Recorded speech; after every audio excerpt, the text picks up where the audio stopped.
My old ones, my globes. The one you bought 10 pairs of the same shoe? Yeah. The shoe cam. Ooh, look at that. That's a Perfect Bricks and Risk green. NB 440 spruce green I just got all birds on. in honor of BNR. My old ones, my globes. Oh, yeah. The one you bought 10 pairs of the same shoe? Yeah. I think you have too many shoes. Shut up. So they're greenish. Put Globe out of business? They're like green and gray, and they stopped making them. So I have a pair, one last pair sitting aside that I haven't opened up. Really? But I had to wore buy the other 9? What's that? You wore the other 9? Yeah, I'm down to my last pair. I had to buy a half a size up because that's all I could That's all I find. had. That's it. Prolong the joy. So maybe we'll do a reboot, a recap Nice. when I gloss them out. Love it.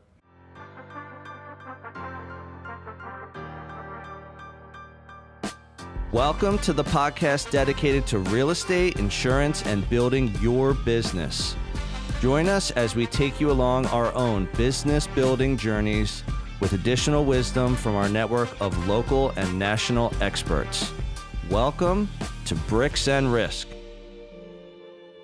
This episode is brought to you by Property Management Redefined.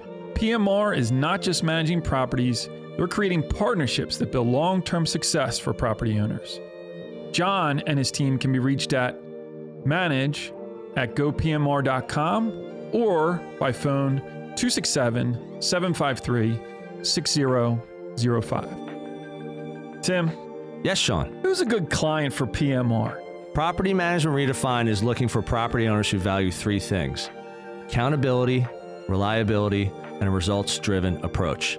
They want to maximize returns, but still provide client and tenant satisfaction. There's a lot of property managers out there. Yes, there are. What does PMR do really well? Biggest thing is they're seamless and they're worry-free. So with that approach in mind, it allows the property owner to put their trust in PMR and know that the results will be there. The other thing I think a property owner is really going to value because they do it so well is that they have a local expert team, boots on the ground, managing your properties and your tenants' expectations every day so that you feel good about your investments. We have millions of listeners out there. Tens of millions. If they want more information, how do they find PMR? Right here, guys. Reach out to John Sachs and his team at Property Management Redefined. We'll take good care of you.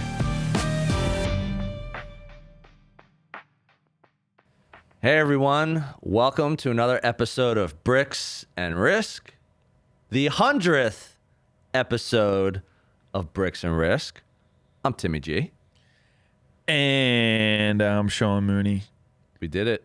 Yes, sir. Triple digits. Did you know if we were in Paris right now, it would be Saint 100. 100? Neither of us speak French, so we're kind of just making that up based on a clip that we heard from Young Junk. So, dude, we did it, man. We made it to 100. Congratulations. Congrats. This was one of our major goals up front. We said, wouldn't it be nice to get to triple digits?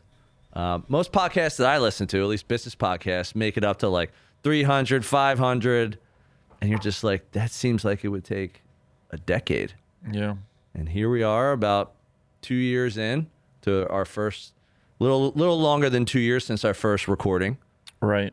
And we are at 100. So How about it? in honor of the 100th, Right. we're going to do some questions. And I'm going to let Terry from Young Junk take it away. Hey. First up, we have Judy. Jody. So with wait, an exclamation point. Judy. All right. You're not going to give a briefing of like, this Well, is what we're doing? If people have been watching Bricks and Risk or even listening, I'd say most of you know all about Jody. No, I mean the format. Like, we're going to have Terry be the... They're just questions. We're just going to answer them. That's the format. Does that work for you, Captain Prepared? Yeah. Yeah? Okay. Let's go. Judy. And she writes, Judy writes in to say... what are the goals with Bricks and Risk? Okay. Goals. Well, I'll let you take this one first. So when we started Bricks and Risk, and now that we're at 100 episodes, like what's a goal for you, or like some of the goals that you have with our show? This is a show now. So I think that when we started, we said, why are we doing it? And we were doing it because we liked the medium, and we wanted to share what we knew about business and real estate insurance and growing your business. And that was one. And another one was to build our network and do that. And so I think looking back from the start of kind of setting out to do that, I think that we have accomplished that. I think that over 100 episodes, we had some really good guests that brought a lot of great information to our listeners and viewers. And I think that building our network and our database and our Rolodex was definitely been enhanced by doing this. And you could list any number of people that kind of came into our orbit and enhanced our show and enhanced our business relationships. Yep. I mean, if you think about it, when we were buying the house, and getting Jen to do the title work, the title paperwork, the deed package. Yeah. Yeah. Shout out to Jen Ahinger with Certified Abstract. Yeah. So like that was definitely something we wanted to do, and something that definitely happened and will continue, as the show grows. So I think a couple of those things kind of show what we were shooting for and how we kind of were able to do it. It was like get more business, make more relationships, and give back and help people. And now that we're here at 100, I think one of my goals is I've personally been like thinking like, what do I want to commit to? So we've talked about commitment, consistency, all that stuff. And personally, I'm not going to say what that goal is, but I have a commitment in my head of saying I want to get to this, let's call it summit, probably a false summit on the mountain, where I think if we get to that point, based on a lot of people that I listen to and watch, I mean, who even knows where this could go? And the reason I'm thinking that way is because we've 100% done this on our terms, with our names, with our authenticity, dressing the way we want, acting the way we want, because this is who we are. This is how we roll. So that's kind of my next goal personally, is to get to that commitment. And once we get to that, see where things are. All right, what we got next? All right. Next up. Envelope number 2. Number 2. But before we go there, let's all take a look at the shoe cam. Ooh. Look at that. That's a Perfect Bricks and Risk green. NB 440 spruce green I just got all birds on. in honor of BNR. In honor of BNR. Love it. My old ones, my globes. Oh, yeah.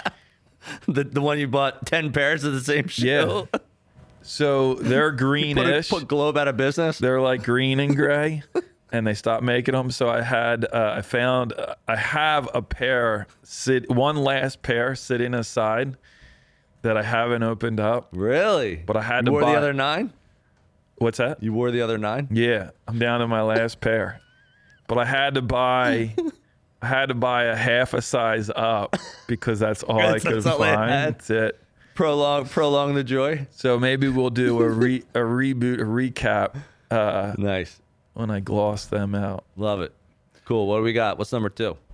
All right. Next up, we got Wooder. Water. Cool. Water. I mean, it wouldn't be a Philly show without saying water, even though I don't really say it. I say water. That's terrible. Hey. Total violation. Tomato. And Wooder writes. Yeah, but like you grew up saying water. I didn't really grow up saying water. You never here said and there. water. I was a here and there water. Keep going. That's pathetic. Where do you each see your businesses in 5 years? All right, I'll go first on this one. Yeah. All right, so 5 years. I mean, I had a big pivot year and a half ago. We've talked about that on the show. Went from running a sizable independent brokerage to now running a very small team at Real. Tim works for Real Broker. Scrolling. And I think for me personally, like now getting to this point, having the show, like everything we've learned, the people we're meeting, I think it's constantly evolving as to what I want in the future. One thing I know for certain, I want to keep helping people buy, sell, rent, and invest in real estate. 100% want to do that for as long as my brain and my legs will carry me in some way, shape, or form. That I love.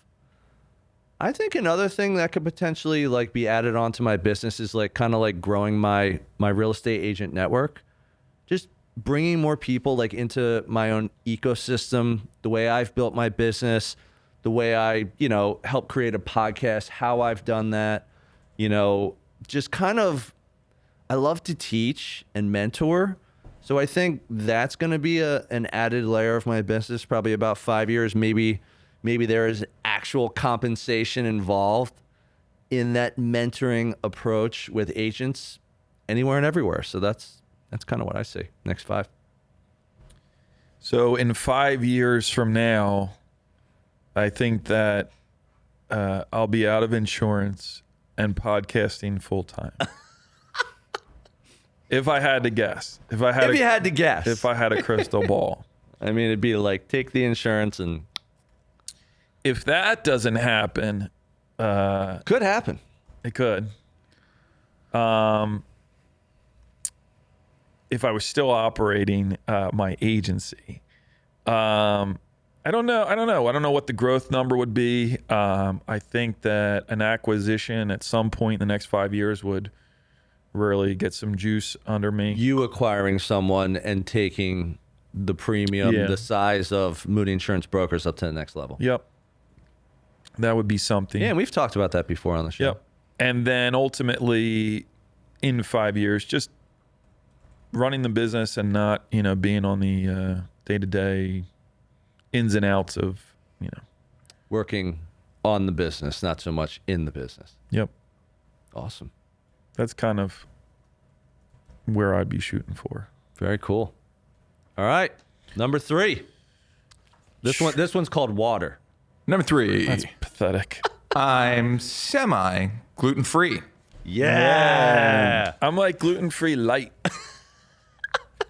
He's like GFL. gluten-free 0. Well, they say when I drink the beer, they can't say gluten-free because... Gluten-free ultra? No. Because you have to have so many like things that you need to do. So they say gluten-reduced beer. Okay. So I'd be in the category of gluten-reduced. All right, what's the question? And they write, what are some qualities for success you look for in a new entrepreneur?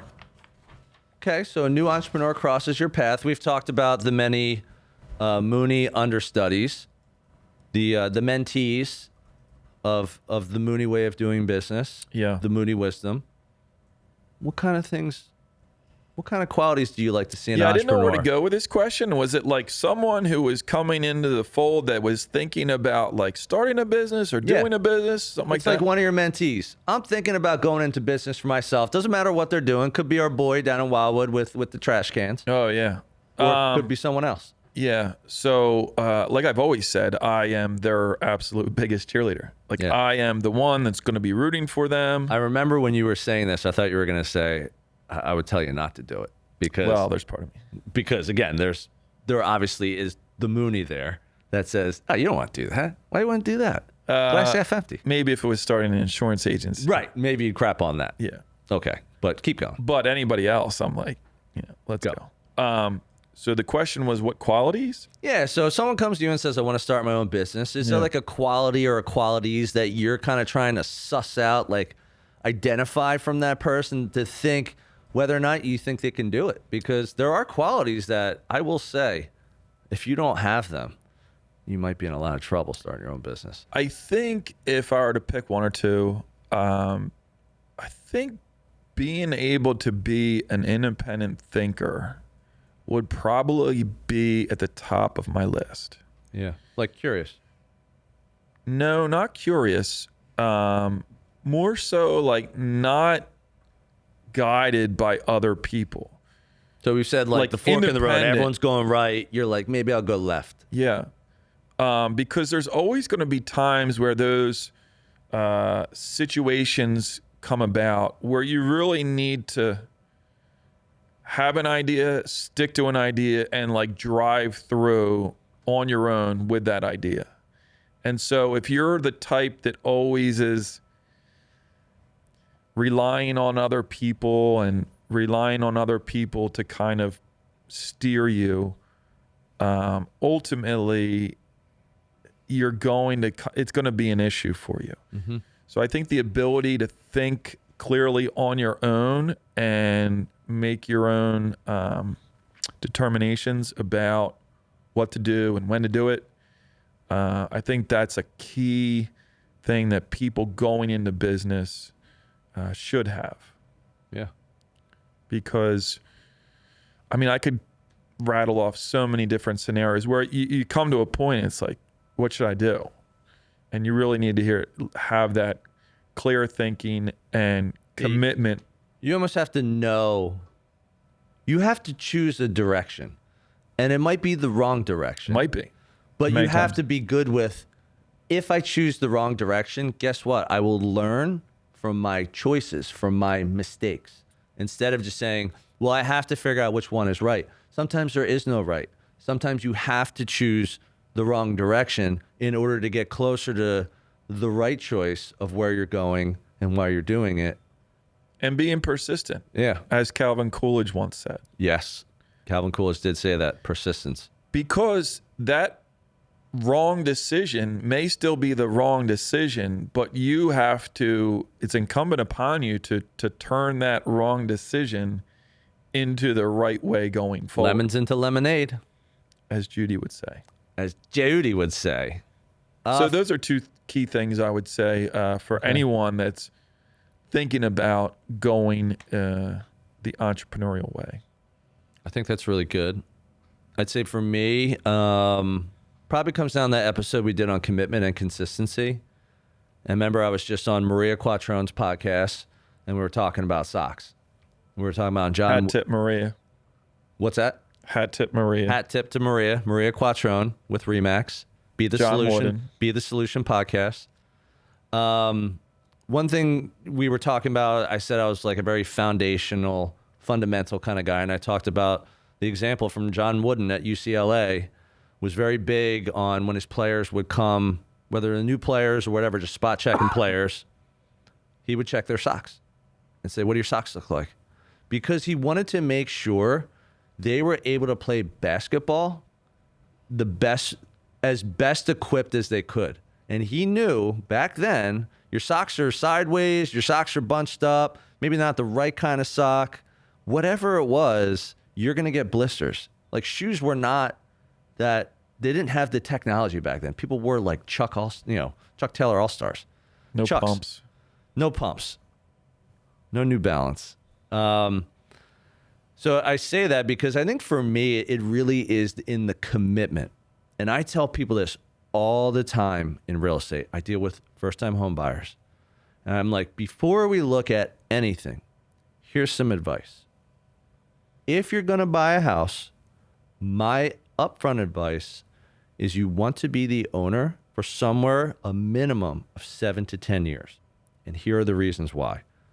Go through a real estate cycle or two, pay down the principal balance, put some improvements into the home, make it your home, have the tax benefits, have the appreciation. Like there's many reasons why owning real estate is a good investment.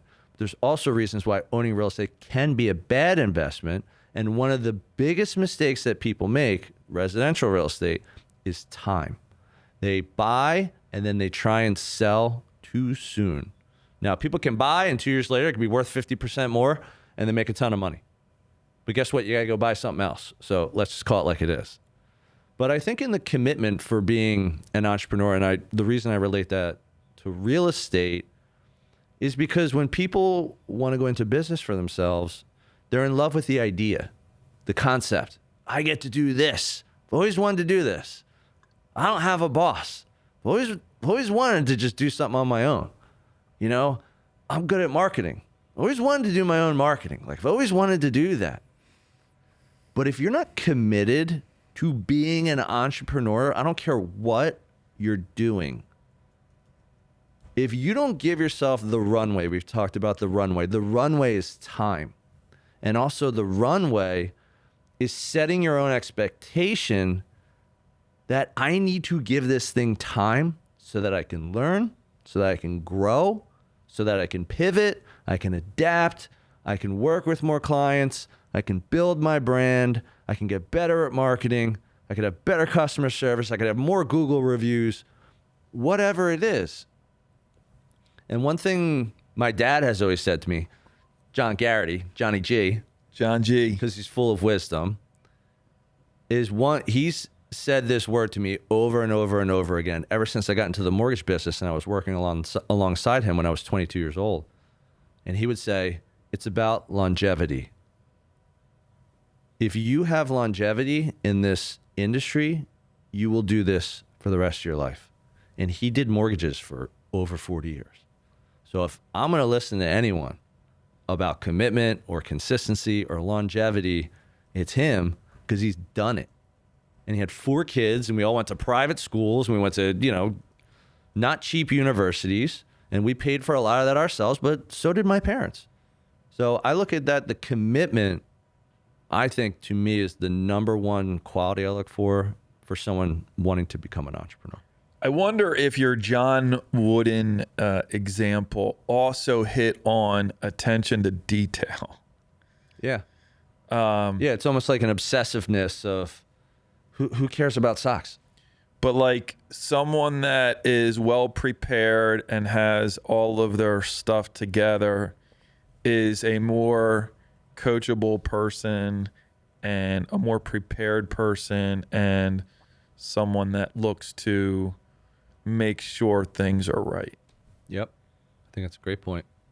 All right, what's next? Terror. Next up, Yo, folks. Oh. Shout out to our boy Dustin Brome. Man, I wish I knew that Crapped was all over me on that video, which was one of the greatest things that could have ever happened to me, Dustin. That's why I sent it to you. I knew I needed to improve, so you're the man. I wish we did a t-shirt. Hashtag Yo Folks. Yo Folks has definitely become a line. Yo, folks writes. This letter comes from Yo Folks in Albuquerque. What is the biggest benefit you have realized from starting and growing a podcast? Wow. Okay.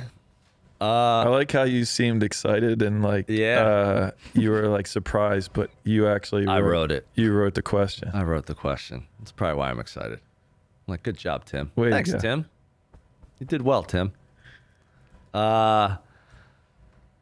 I'd say it was biggest benefit, right? I would say for me, the biggest benefit has been in the credibility of starting a podcast from scratch, like you and I, and then the choices that we've made have led to what I would just call credibility. So how we have started this, we started Yunk Junk's where we are right now. Shout out to Yunk Junk. Manny Hunk. Creating it in a professional studio with professional equipment, with professional people behind the scenes, making sure we turn out a professional quality product. And I think the credibility for me has come in lots of different ways. It comes from like people I know, friends, family, clients, whoever. People mention it. They speak positively about it. But I've been to like events, I've been to real estate events. I've been to lunch meetings. I've been out somewhere. And someone's like, Yo Folks, I know who you are. I'm like, you do? And they're like, yeah, you have a podcast. And as cool as that is, again, it's, that's probably more of an ego thing. That's a cool experience. But what I think is just so great about moments like that is that people are actually watching and listening to you and I get on these mics and spit for 30 minutes, 60 minutes at a time and just talk about like what we know and what we think. And it's been awesome, man. The credibility of me has just been through the roof. What was the question? Biggest benefit from Bricks and Risk? Besides getting to wear lots of clothes that have been sitting at the back of your closet. Yeah. So, you know, when I was growing up, my mom never thought I would really turn into much. Yeah. Okay. So by having a podcast, I think one of the biggest benefits is my mom now feels like all that money she spent on me And all that time and stress and energy. It panned out. you That's know? awesome, man. I'm just joking. Yeah. But anyway, let's call that like it is. And there's probably a little bit of truth to that. no, but she can be like, oh, look, Sean has a podcast and he's on TV. It's true. Right? Right. So one of the biggest benefits He's on the television. She probably couldn't actually turn it on, the YouTube. The try to YouTubes. even get to me, the Facebook. No, so one of the biggest benefits I would say is the ability to build our network. I think that single-handedly has been the best outcome of having the podcast, Yep. because you're in so many different rooms. You're having so many different conversations with people that are adjacent to our businesses, that overlay on our businesses. I've mentioned to you a couple different things that have kind of popped up from the podcast And likewise. that I'm like, well, that would never have happened. Never have happened. So getting us in the room with some great people, having great conversations, and opening some doors for us has to be, for me, just one of the best outcomes so far by having us. And we're only at a hundo. Yeah. All right. What do we got next? Next up, we got Yeah. Moonee. Yes. All caps. No trick spelling. All right.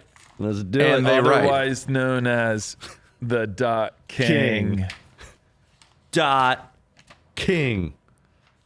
How important is it to have a personal brand in business? Oh, we just did one of these. Oh, yeah. With Sheldon Rumor. She was fantastic. Unbelievable. Thank you, Sheldon.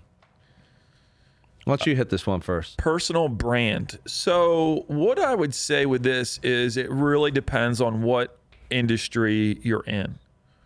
If I was to do a blanket statement, I would say it absolutely matters now in the year 2025 that to have a personal brand, because I think that it can help accelerate your business probably more than anything else out there. The key advantage of having a personal brand is the exposure. Mm-hmm. Obviously, by having a personal brand, you're kind of aligning yourself with kind of what you do and how you do it. And so people are able to see, oh, this is George Robertson. He's the G. Robbie. the HVAC guy. And if you're running a business and operating like that, the exposure then becomes free advertising. Yep.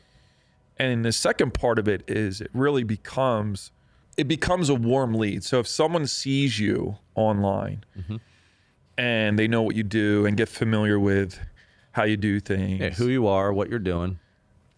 and then they reach out, it's a warm lead. It's a warm lead. You're attracting business. Yeah. And so by having a personal brand, it really can help in a lot of ways, but growing your business with the warm lead approach is just one killer way to have an advantage with doing it. All right, I got a really good example. So I was actually having a conversation with someone today who also has a podcast and who's also in real estate. So we were talking about him, and I said, look, you know, your agent brand is a little bit more consumer facing. Were you talking to Eric Simon? No, I'm not going to mention names. I'm just going to talk about it. So I'm talking to the agent. I said, your personal brand for being an agent is consumer facing. Right. Okay. Buyers, sellers, tenants, landlords, investors will be attracted to that because they want you to help them go buy, sell, rent, invest residential real estate. That's your agent brand. So that's one thing. Your podcast brand is technically like agent facing or industry facing or just like a credibility factor. It's not really going to attract a buyer or a seller to you as an agent, but what it does is it attracts other businesses, other relationships, you know, industry people, which are all good for your agent business. So we talked about that. Wait, couldn't you have the podcast driven towards the buyer, the listener being the buyer? Well, he already had the podcast and then he pivoted. Just let me finish. So 2 separate brands, 2 different timelines, doing 2 different things. Now they technically link on the back, but that's how it came to be. Mm-hmm. And then I look at the Bricks and Risk brand. Okay? Because starting the show, calling it Bricks and Risk, you came up with that.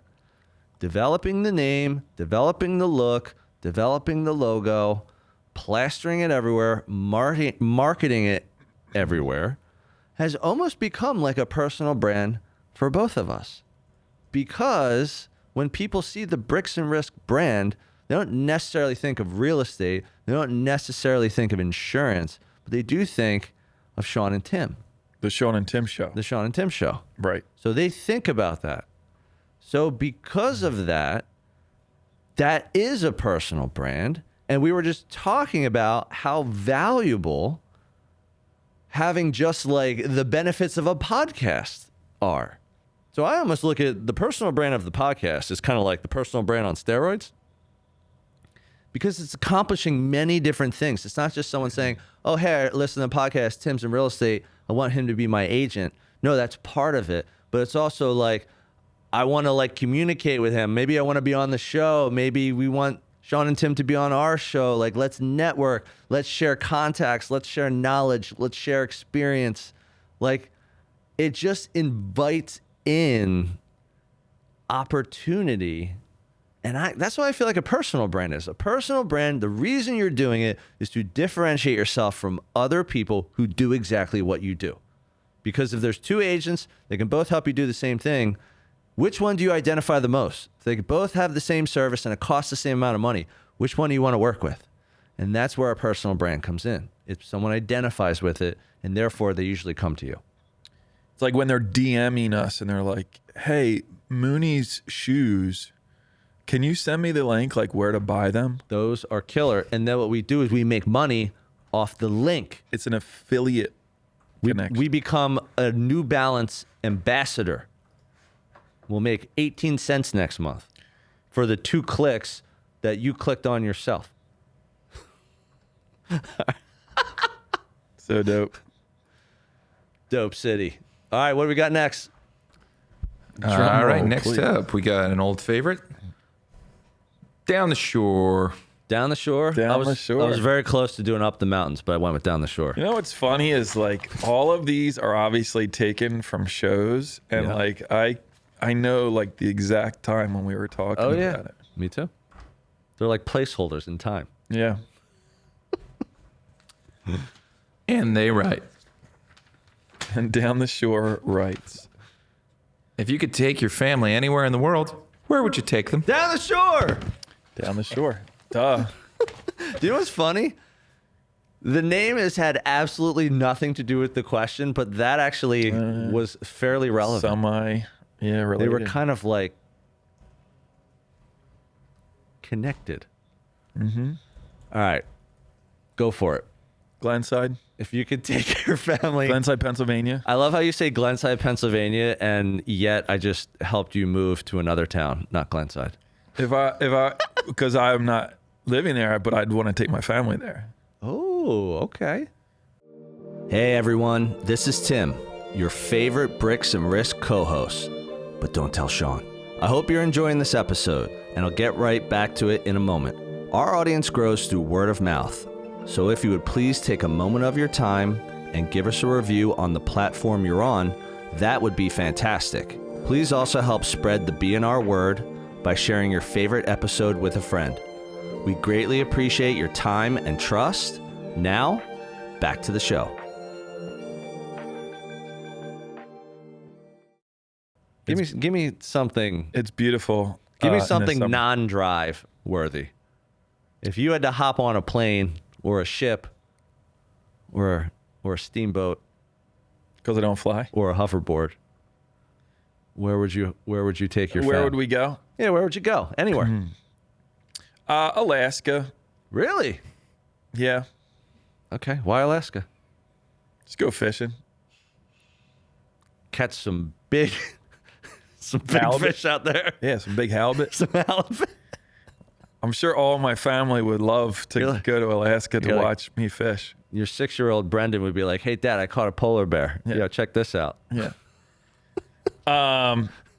No, I think it'd be good. I heard good things. Yeah, I've heard good things about Alaska. That's I'd interesting. like to be like on the vast, wide open terrain. Okay. And do you think your family would be down with that vibe too? No, it's just for me. So it'd be like, you're going. You want them to Selfishly. be there with you and be a part of it. It's not necessarily their first choice. Hey, everyone, watch me watch the blanket terrain. Right. Hey, everyone, watch me dive into these frigid waters. Yeah. So let's do two. So, we'll do one for me and then one for Sean for the family. and one for Katie Mack and kiddos. Somewhere warm with sand. Hawaii. Okay, Hawaii. So Alaska and Hawaii. You go to one of the two final states. Yeah. Yeah, you don't want to go outside the country because then they wouldn't have two Robert Seltzer, and they wouldn't be buying and selling things with dollar bills. Yeah, and if you get arrested, I wouldn't want to be arrested true. in a foreign country. Very true. You'll get out of it, even in Alaska or Hawaii. We know. I've enough, seen we know those enough people. shows, like how I Abroad? became a smuggler, Or what was it, like something abroad, like arrested abroad or Yeah. something? where they're like, take this briefcase to drive it over here, and then you get locked up abroad, right, or something. Yeah, that's what it is. Okay. I'll go with the obvious choice, and then I'll go with the not so obvious choice. The obvious choice, which my wife Maria and my daughter Ella already know, is I want to take them both to Japan. Because I've been there. I went there for my 40th birthday with my two brothers, Pat Garrity, Ryan Garrity. Shout out. What's up, boys? And for our 40th birthdays, so my older brother Pat was first, and we said, where do you want to go? He's like, maybe like a beach town. So we're picking out a beach town. Ryan and I are ready to take him. He's like, nah, let's just do it in Philly. So we got bombed in Philly for his 40th. And then Ryan got upset with Pat when he had a couple too many and said, why couldn't you pick a place? We wanted to take you somewhere. We're down on like Delaware Ave, like bar hopping. Why couldn't you pick a place? So then to stop my brothers from fighting, I stepped in and said, all right, for my 40th in 2 years, we're going to Asia. And they were like, whoa, okay. It's extreme.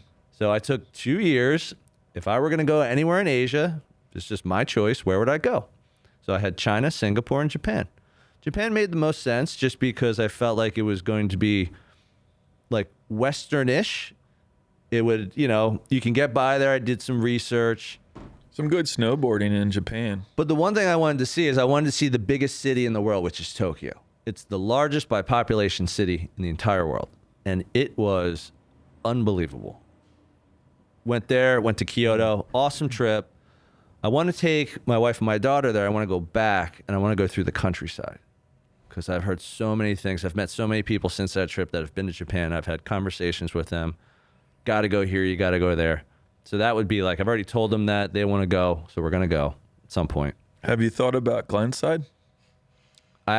G side was second on my list. Yeah. Makes Japan hopscotched them. They just went. Makes sense. I'd say a place that I haven't told them that I'd like to go. Sounds really bizarre. I'd like to take like a train ride with them to like multiple cities in the U.S. Just hop on a train. You can sleep on the train. You get the scenery. You can eat. You can drink. You're not in the air. You go to a couple different cities. Come back to 30th Street Station in Philadelphia. That's a trip I'd like to take. We're kind of boring. Are we? Yeah. Like that's... Alaska's boring? No, but like... You're I boring? want to be like... I want to talk to someone who's like... You're like, I want to jump out of a went to this spaceship. little town in East Panama. Well, there's nothing wrong with being honest. Next question.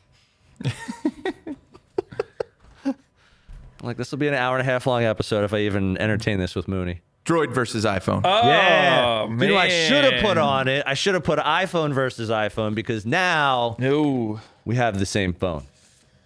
I think it took me making fun of Mooney on a podcast Peer pressure. for a span of It's about match. 12 months to get him to finally say, okay, I have an iPhone. I Was remember it- that phone call too. Was it Tim or was it my daughter who I have to communicate with? Definitely Tim. Sorry, Mal.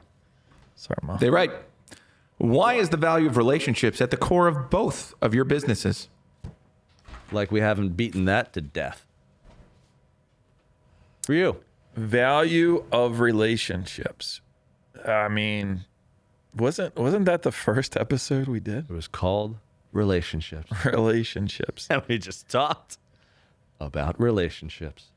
I mean, if you're in business, it's about relationships. I don't, any guest we had on,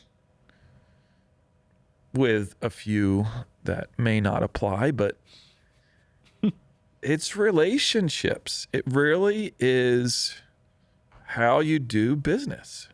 That's the firepower. And so I don't even, what's the alternative of not being relationship driven or relationship? Transactional, being driven by numbers. If I piss people off along the way, I piss them off. Well, okay, so let's take that. I think that if you're selling widgets, there might not be a need for relationships inside of your business. I mean, you could get by. You might have vendors that you might have certain relationships, but you don't need the relationships in order to grow your business. So industry specific, where you're dealing with people on a day-to-day basis, relationships are important. They're kind of foundational for businesses that we, for you and I, for businesses that we've had on the show. It really is the engine that makes everything go. Yeah, one thing you said there I thought was interesting. You were talking about the widgets, so maybe someone selling making a product, selling a product. Yeah, you're on TikTok Shop. B2B, B2C, doesn't matter. Selling Okay, here's underwear. how I will disagree with that example. Your employees are relationships. Your suppliers are relationships, as well as your customers, whether it's a service-driven business or a product-driven business. Relationships will make the ride smoother, cheaper, make you happier, more fulfilling. I look at relationships in the sense of I don't really even care what you're doing in life, what you're doing for business, friends and family. If you kick relationships to the side, you're probably really more focused just on yourself. Okay, I'm just going to do it my way. I got the answers, ego, whatever it is. It doesn't matter what it is. If you don't have at least one other person, or in our case, many, many people to enjoy the ride with, I don't think you have really much of anything, in my opinion. So, especially in business, let's keep this business related. What I have found through relationships is it makes your business grow for less money, less time, and you have trust. You have trust of customers, the people who work alongside you, your mentors, your neighbors, doesn't matter. And having trust, and again, I've had my trust broken so many goddamn times. It still doesn't make me look at relationships or people as a positive.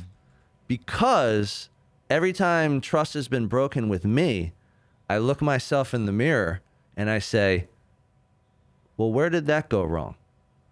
Like, why was that trust broken?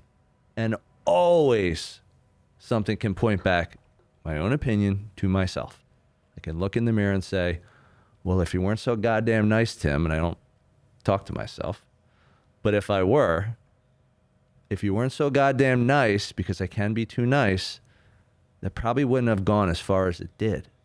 And because it went as far as it did, that's why it ended the way it did. So I think for me, I just look at relationships as it's something you can always get better at. You can have more relationships. You can have less relationships. You can have super high level, unbelievable best relationships in your life. And you can have low level acquaintance relationships. But whether you work for someone else or you work for yourself, that people are what drive things. Even in an AI-fueled world, everyone's talking about AI. They're like, what does everyone say about AI, the experts? It's a tool. They're not saying it will get rid of everyone. They're saying it might, yeah, some jobs will be lost, but some jobs will also be created. So I think looking at people as relationships, opportunities to have relationships, is only going to help your business and not hurt your business.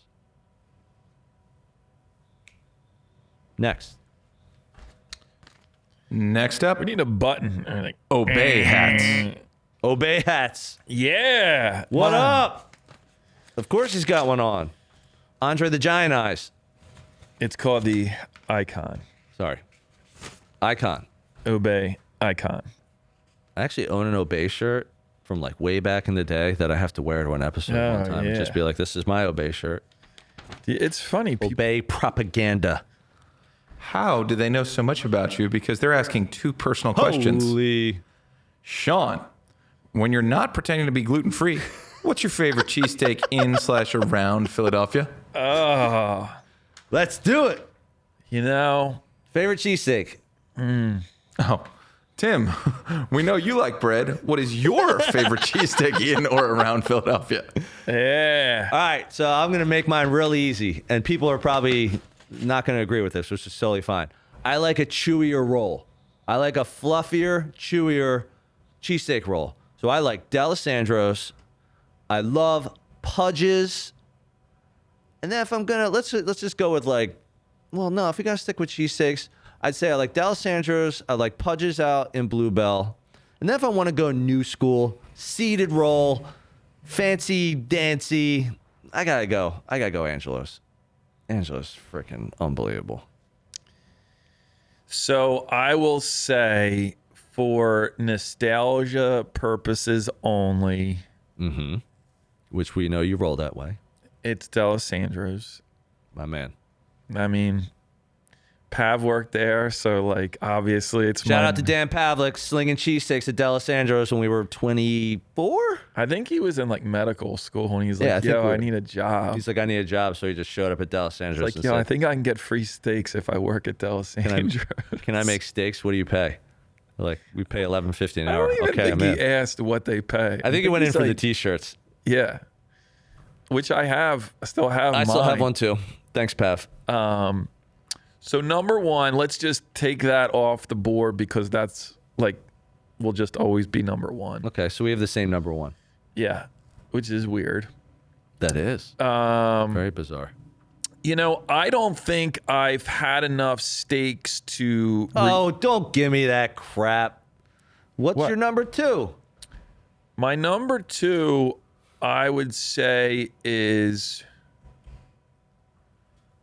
I think I know what it is. I know you're thinking what I'm going to say. I would say Angelo's is my number two. Okay. So we're pretty much on the same train with that. I was Yeah. going to say Verona. Yeah.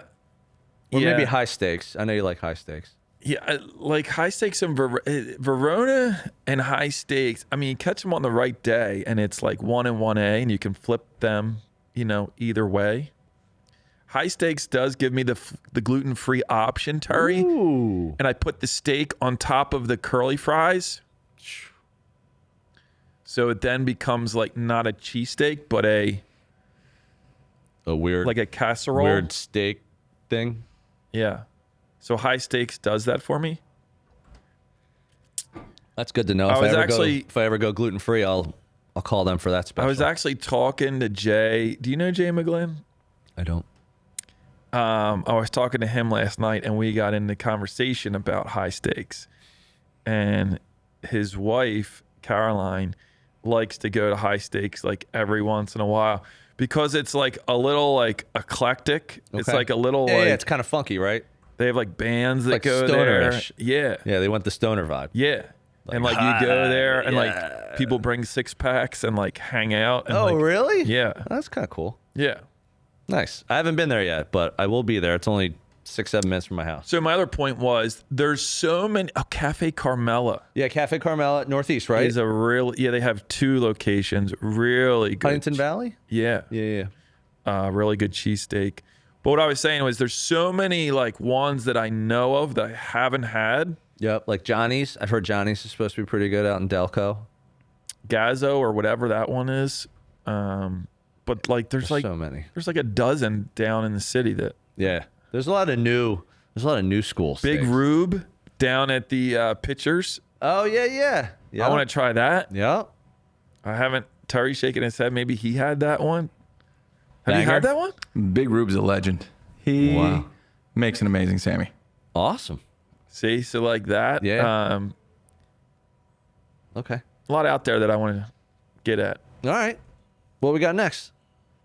All right. Next up, we got shout out. Shout out. I don't think that we gave enough attention to the Obey hat. Like we didn't really talk about the Obey hat. Well, the object is not to talk about what I wrote on the envelopes because I just did that to, hopefully get you to laugh or make fun of you a little bit more. Got it. Yep. So we should have an episode. Yes. We should do an Obey episode. Talk about all the different Obey vibes. What was your favorite topical episode and why? Ooh. Toppies. Topical. For those who don't know, topical episodes, otherwise known as toppies, are where Sean and I just sit here and rap about something. We don't interview a guest. So we have guests, guesties, and toppies. What's your favorite toppy? Ooh. I'll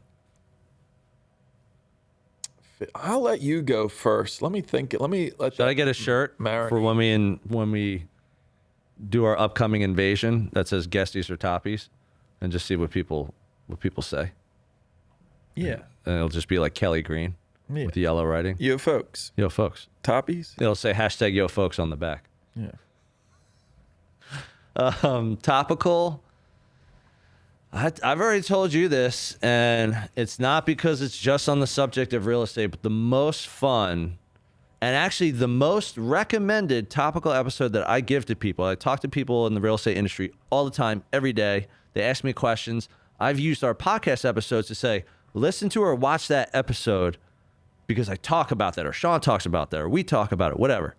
My favorite episode was the all-inclusive versus the a la carte brokerages, otherwise known as old school versus new school. And the reason that was my favorite topical is just because as someone who's been in this industry for 15 years, residential real estate, I came into the industry with only independent brokerages. I was able to see without rose-colored glasses. I was able to see unbiased. No one was barking in my ear for 15 years saying, our brokerage is the best. This is the best place. We have the best this, or we do the best that. Like, no one was doing that to me because I was technically like an independent. So I wasn't on like this side or that side because they used to like fight each other all the time. So the all-inclusive versus a la carte, to me, one, I love to make analogies just because I like to relate it to things so that people can digest it in a different way. So I relate it to travel because I thought everyone could relate to that. Everyone's done all-inclusive or knows what it is. Everyone's done the vacation without going all-inclusive. Everyone knows what that is. That's how I look at it. It's like the one that says, you need this, you need that, you're all in, or the one that says, what do you want to do? Pick what you want. Tell me what you need. I'm here when you need me. And that one to me really brought home a lot of my real estate knowledge and experience into the podcast that now I tell people all the time, especially when they're like, I want to make a change. Where do I go? Listen to that, and you'll be able to come to a better decision. You could have done a top 3 new school versus top 3 old school. I could have, but I didn't. And here we are. What do you got? Topical, I think, to kind of pivot off of that, is the insurance ones where we talk about like what's really going on in the marketplace. Yeah. We talked about that because there's been so much change over the last couple of years within insurance, and that's like what I deal with on a day-to-day basis. And the consumers are just so ill-informed about what really is going on. And so that's one I would probably lean back to kind of say, enjoyable in the sense that it really allows me to like educate people. Yeah, you're passionate about it. On a topic of like what's really going on and really how to set themselves up. Mm-hmm. Because people are clobbered with, oh, I get this insurance, I got that insurance, and what's really best, what's in their best interest, and kind of laying it out to kind of talk about this is what's going on and this is what you can do to, handle it.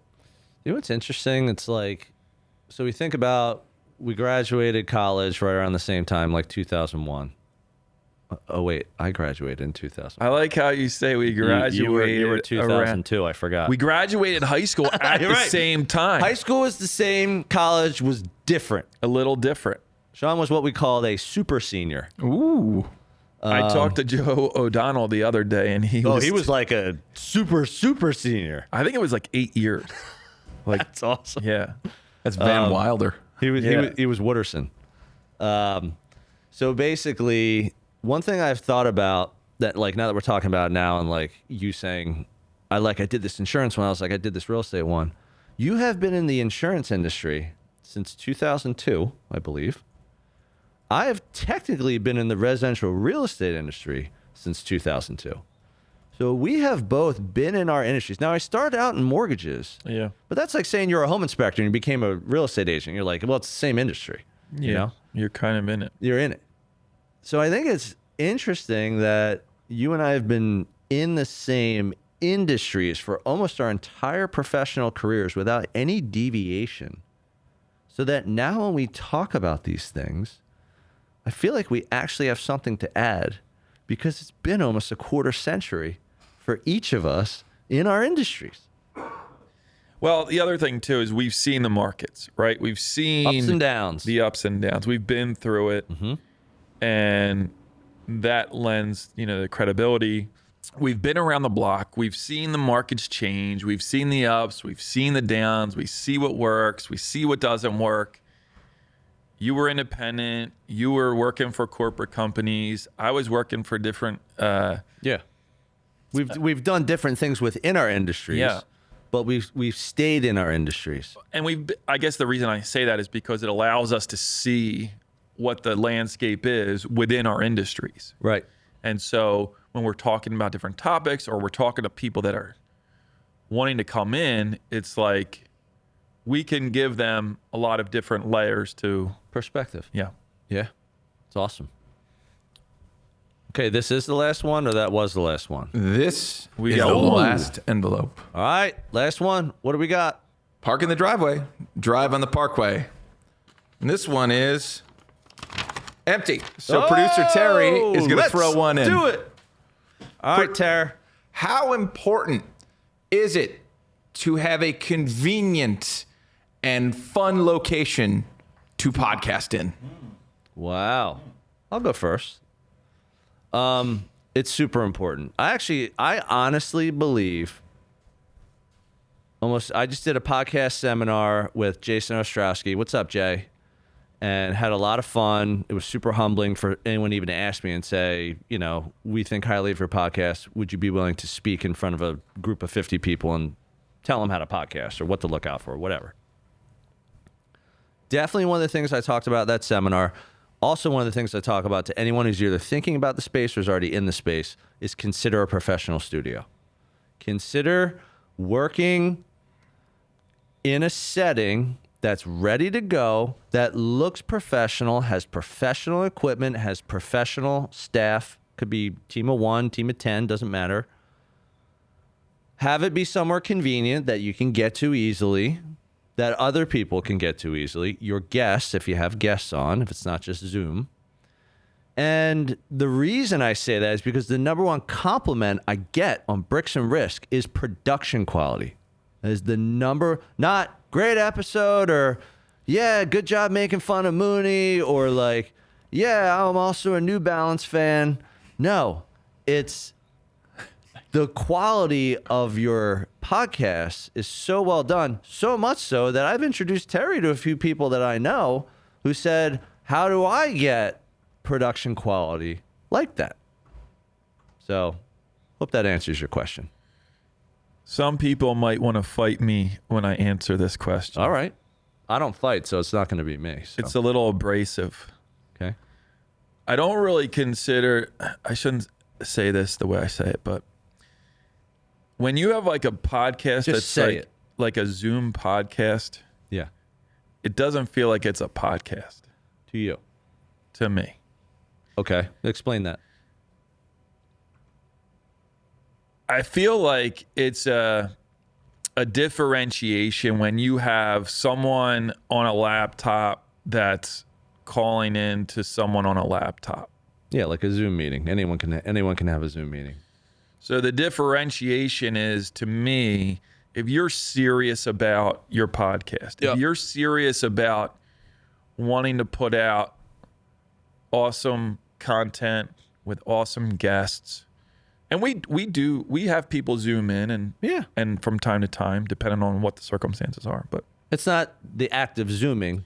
You're saying if you want to have a podcast, then have a podcast. yeah, Don't act like you have a podcast. Have one. yeah, be serious about it. And maybe it's, you do it different ways or something, but having a place and a professional output makes a difference. Yeah, and even if like you did it, out of your home office or your corporate office, it's not to say you have to go to a studio to do it, but really think about the quality. Well, you can Yeah. have a studio like setup, you can have that, and I'm talking about like the ones that are just feel like, The ones that just say, "Hey, you want to do a podcast today? Sure, I'd love to. I have a laptop. You have a laptop. Yeah. All right, let's jump on. Here we have a What do you podcast. want to talk about? yeah, Whereas, well, then there's another layer to that too. I also think the consistency of the podcast. yeah, This is also where the studio comes in. The studio, Yeah. Young Junk helps us be consistent. Yep. Because it takes less time, less of Sean's time, less of my time to produce a quality podcast because we pay money to come to a studio. Like, you get what you pay for. You want to DIY it, you are likely going to get DIY results. You want to pay a professional who knows way more about video and production than we do to produce your show, then go work at a studio with production capability. and I think in the end it comes out, right? So like when people see us, we do get that reaction, like, oh, you guys actually like do have a podcast. Well, and I think the consistency plays into that too. How Yeah. many people do we know that have even started podcasts since we've started? And unfortunately, it's just inconsistent. And do you know what? Here's the thing. That's perfectly normal because it's so easy to get off the rails when you start a podcast, when you start doing it. It's so much work. It's so much work. It's time, it's thought, it's dedication, it's commitment. Like, it's all these things that we talk about, like in business. The podcast is all those things. Like, I think the reason we got to 100 episodes is because we just said, we're doing it in a studio. We're saving time. We still want to be dads to our kids. We still want to grow our businesses. We still want downtime. We still want to go eat cheesesteaks at D'Alessandro's. I mean, you'll get yours over chips or something. But I'll eat a regular. I'm gluten free light. You're semi-gluten free there? Yeah. Yeah. But yeah, that's a really good question. And that brings us to 100, right? So like here we are at 100. Yep. Who knows what is to bring in the next 100? But being dedicated has definitely, we just kind of like for 100 weeks, we're dropping an episode, right? Yep. It's like, we're not going to miss. That's crazy. We haven't missed. We haven't missed. And you see some others that, We've been close to missing, but we haven't missed. but you see some others that did 10 episodes, take a month off, and then they're back. Or did it once every 2 weeks and then they take 3 months off. Yeah. Again, there's nothing wrong. There's no right or wrong way. I think getting to 102 to close this out is that having some kind of commitment to your audience as to what your cadence is going to be. Figure out what you're capable of doing in the beginning and stick with it. Like if you're DIYing it, do it once a month. Don't do it once a week. Don't do it twice a week. You won't have the time. You won't have a life. If you do it yourself, say, look, I'll do one a month and I'll see how it goes. You can always start going one every 2 weeks from there. But I think if you start out once a week or once every 2 weeks and then you start going to once every 3 months, people are just they're going to turn it off. They're going to disengage. They'll find another one. There's millions of these things and they'll find someone else that's going to keep up with their routine. Well said. All right. That's all we have for this one, folks. Thank you for tuning in again to another episode of Bricks and Risk. See you next week. Happy 100. Thank you for joining us on another episode of Bricks and Risk. Our goal is that you walk away with 1 or 2 valuable nuggets, and we greatly appreciate you sharing your time with us today. You can find all BNR episodes on Spotify, Apple Music, YouTube, and anywhere else you get your podcast content. Until next time, keep learning and keep growing.